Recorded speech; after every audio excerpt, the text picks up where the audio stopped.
Hello, അസ്സലാമു അലൈക്കും. അപ്പോൾ എന്തൊക്കെയുണ്ട് എല്ലാവരും വർത്തമാനങ്ങളൊക്കെ?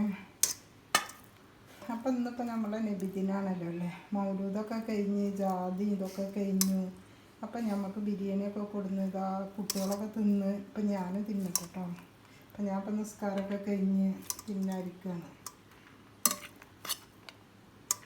അപ്പം നല്ല അടിപൊളി ബിരിയാണി കേട്ടോ. എന്താ ഉണ്ടാക്കി. അപ്പോൾ അതിലേക്ക് നല്ല ചൂടുള്ള കട്ടൻ ചായയും ഇതൊക്കെ ഉണ്ട് കുടിച്ചാൽ നല്ല രസമാട്ടോ. അതാ പുള്ളി നമ്മളുണ്ടാക്കിയത് കേട്ടോ. അതാ പുള്ളി പിന്നെ എന്താ പറയുക ഇത് ഉണ്ടാക്കിക്കുന്നു. സുർക്ക ഒഴിച്ചിട്ട് പച്ചമുളകും പിന്നെ ഒരു തക്കാളിയുടെ പൊട്ടും പിന്നെ ലേശം പഞ്ചസാരയും ഉപ്പും സുർക്ക ഒഴിച്ചിട്ട് കേട്ടോ. വലിയ ഉള്ളി നല്ല രസമാണ് ഇങ്ങനെ ഉണ്ടാക്കി. പിന്നെ ഇന്നലത്തെ അച്ചാറുണ്ട് ഓണത്തിൻ്റെ. ഇതാ ഇപ്പോൾ ഓണത്തിൻ്റെ എന്താ പറയുക നാരങ്ങ അച്ചാറിട്ട് വടുവപ്പുളി എന്നൊക്കെ പറയുമല്ലോ.